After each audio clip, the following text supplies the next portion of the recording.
What's up, everybody? Man, it's your boy, your host with the most, your boy Dub Q in the building. And I'd like to take this time to welcome you guys into a video. I like to say, let's talk balance. And by doing so, we're going to talk a little bit of football 101. And this is the breakdown, the complete breakdown of the 3-4 defense in which the Carolina Panthers hail under Ejiro Evero, the defensive coordinator for the Carolina Panthers, who I believe is a supreme commander when it comes to calling defenses. We're going to see how we stack up against this thing that we like to call the 3-4 and how our guys fit in this. So come on as we break this thing down. I'm going to play this video and I'm going to do a complete breakdown of our defense versus a typical 3-4. So without further ado, let's get into it as we do, man. Make sure you do us the illustrious favor, like, comment, subscribe. Come on in the building. Let's get into it. The 3-4 defense is a lot of variations and nuances in how players are aligned. At its core, a 3-4 has 3 defensive linemen and 4 linebackers. I'm going to stop it right here. Everybody sees exactly what he is pointing to when he talks about the 3-4 defense. As you see, the 3 defensive linemen on the very, very front of the line, they're in control of their gaps. They're supposed to man their gaps and allow those guys to be run stuffer, run stoppers. So that's what this chart diagrams out, each one of those positions for those guys on the field. So let's get into it as we do. The notable difference between a 3-4 and 4-3 is the type of defensive lineman playing them. The 4-3 typically creates one-on-ones for their players at the line of scrimmage, while the 3-4 eats up blockers on the offensive line to allow their second-level players to make plays. Well, the 3-4. So with that being said, I'm going to stop right there for a second. It allows the guys on the second level. That means your linebacking core must be able to get out and make plays in a 3-4. In a 3-4, your guys up front are just simply there to stop the run. So I want to know, how do you think a DJ, I'm going to break it down to you just like this right here. Derek Brown, Shy Tuttle, and Ashawn Robinson. Derek Brown is a perennial Pro Bowler in the making. He is a stout guy. He is the guy in the middle. We have him playing our right defensive end because, like I said, he's a run stuffer. Now, the Carolina Panthers this offseason went out and did the unthinkable. They got Ashawn Robinson, which is a similar type guy to Derek Brown, as well as a similar type guy to Shy Tuttle. But he does not do it on the same level of a Derek Brown. He's not on the same level as a Derek Brown talent level. And this is where I call into question the left defensive end and the nose tackle, Shy Tuttle.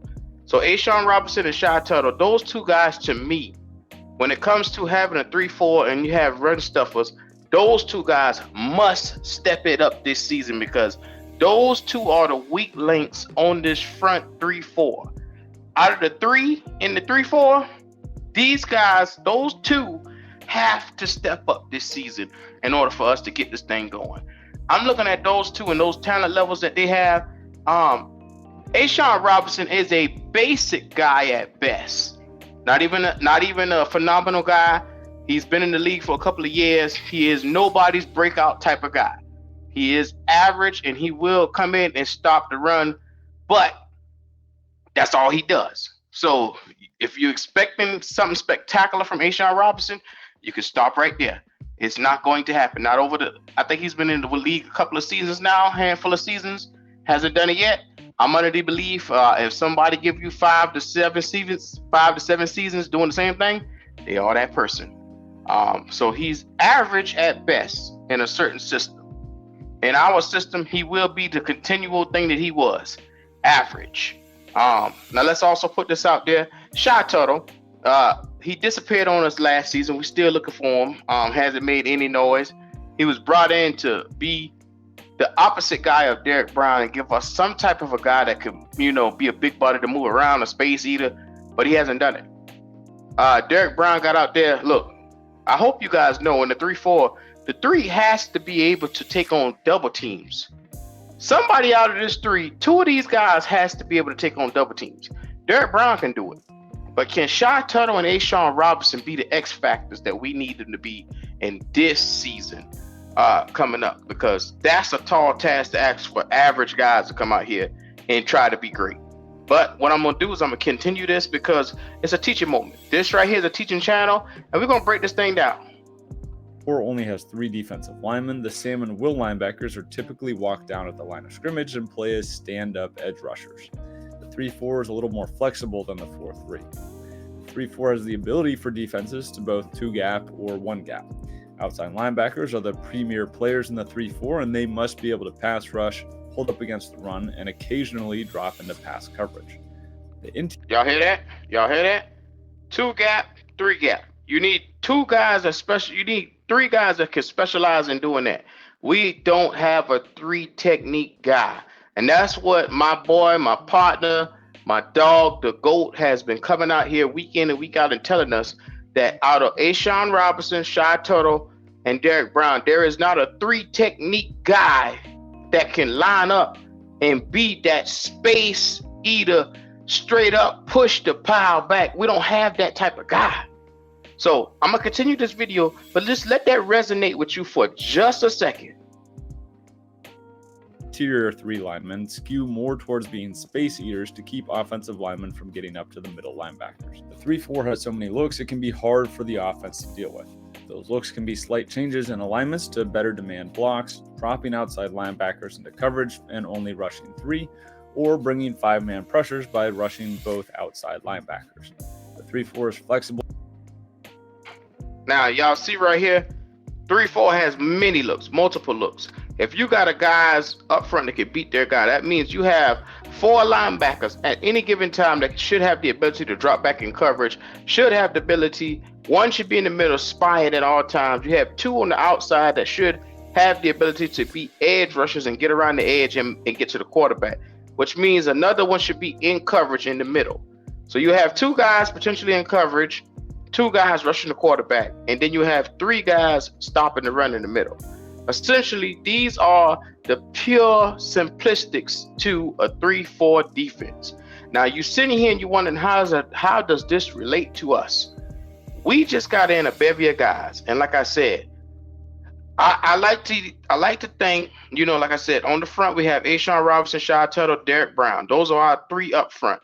Out of those 3, to me, 2 guys are probably going to get their ass beat half of this season because they're not as good as Derek Brown. But Derek Brown is the gem on that front 3.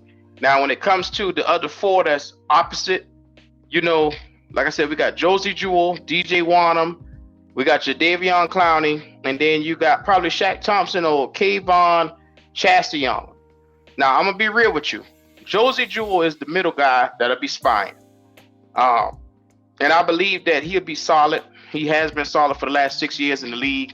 Shaq Thompson is another guy opposite his foot injury. He shall be back, and he probably will be solid for you. But then when you said, hey, when the 2 guys that get after the quarterback, how solid are they? Jadeveon Clowney has dealt with inconsistencies this entire season. His entire career, I'm sorry.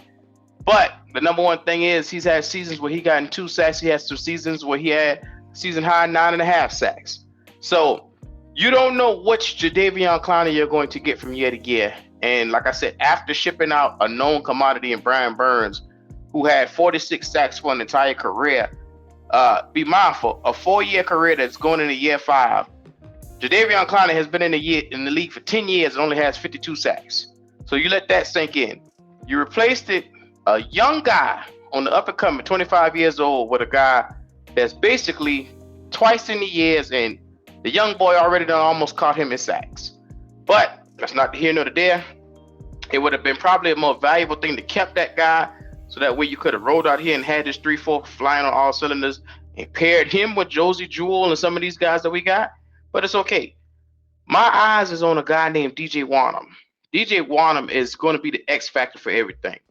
Now, he's out right now, questionable with because he has to have surgery. He has a quadriceps injury. This guy right here was basic at best when it comes to what he did for the Vikings.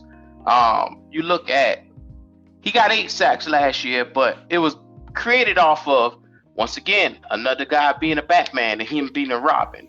So in this system, a guy that's coming off of an injury, quadriceps to be exact, which gains on your physical ability.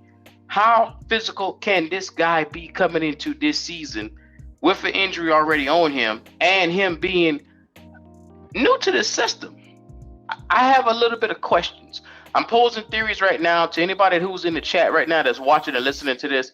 Make sure you do us the illustrious favor of liking the video, comment, and giving us your information, your viewpoints on how you feel about this.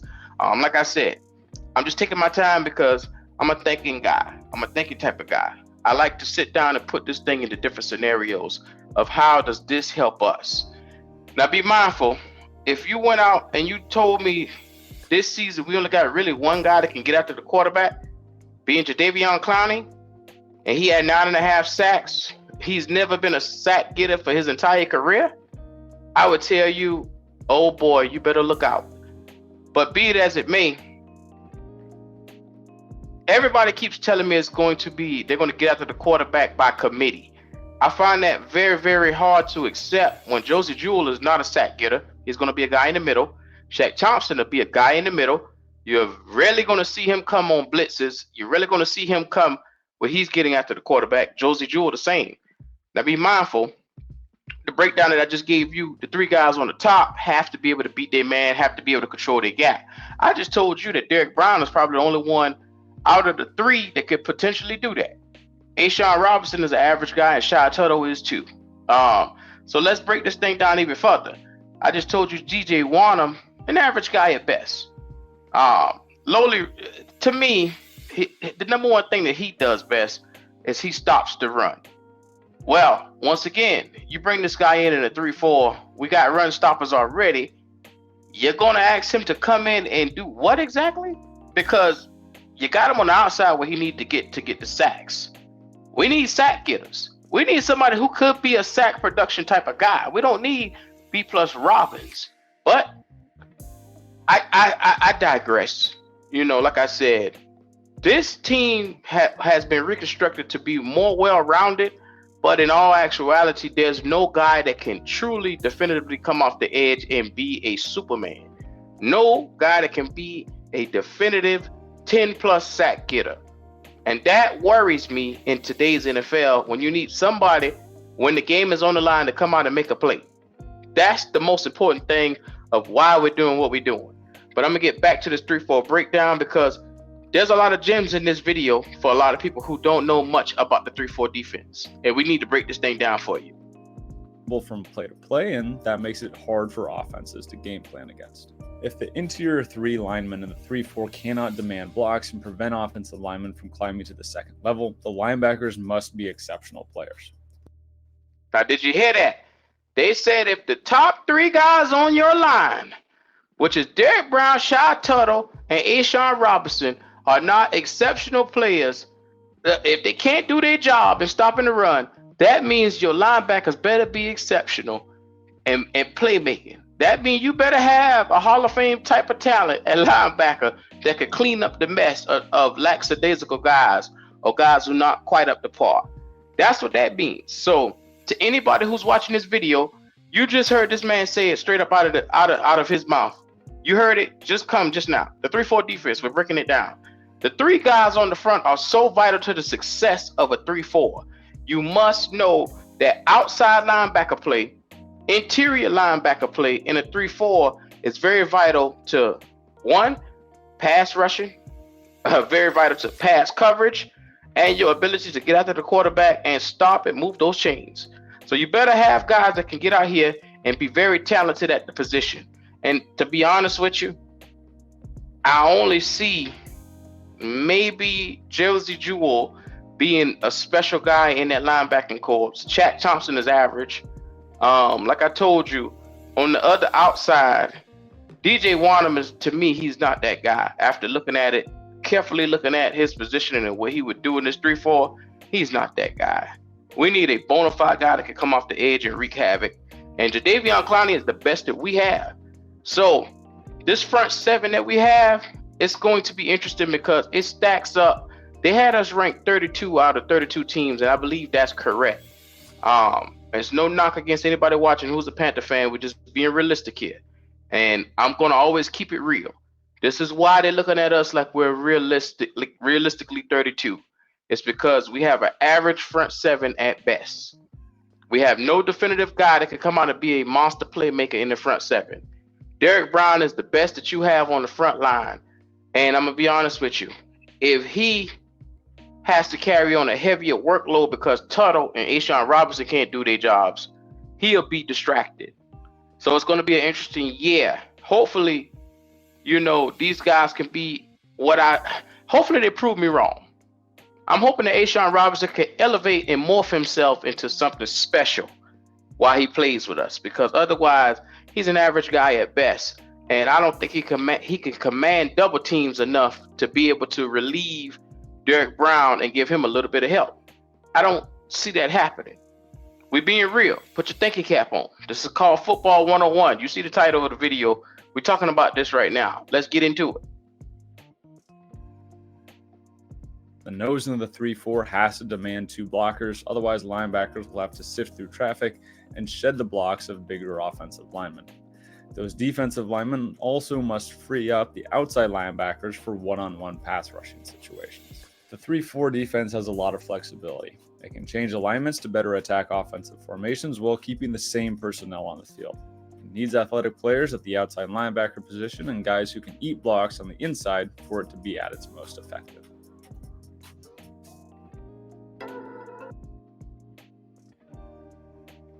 So this is that. I wanted to share that because I wanted to get down to the nitty gritty of what we're talking about here. And the gist of everything is you want to be in the position where your 3-4 defense is out here flying around to the football, having defensive playmakers. You need not only one guy on the line like Derek Brown, you need 3 guys on the line like Derek Brown that could be monsters.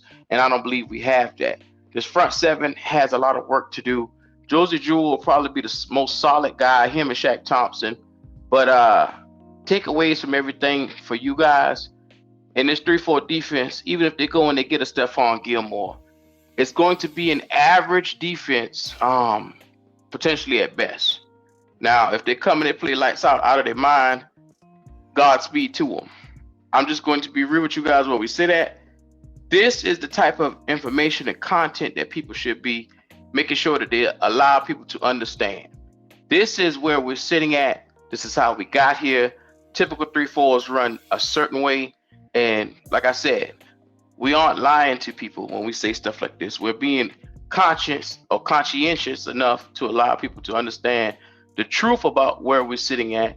And from here on out, what kind of ways can we get out of this mess that we're in? Because even if you get these guys who are average Joes and you come out here, the schedule is tough as nails.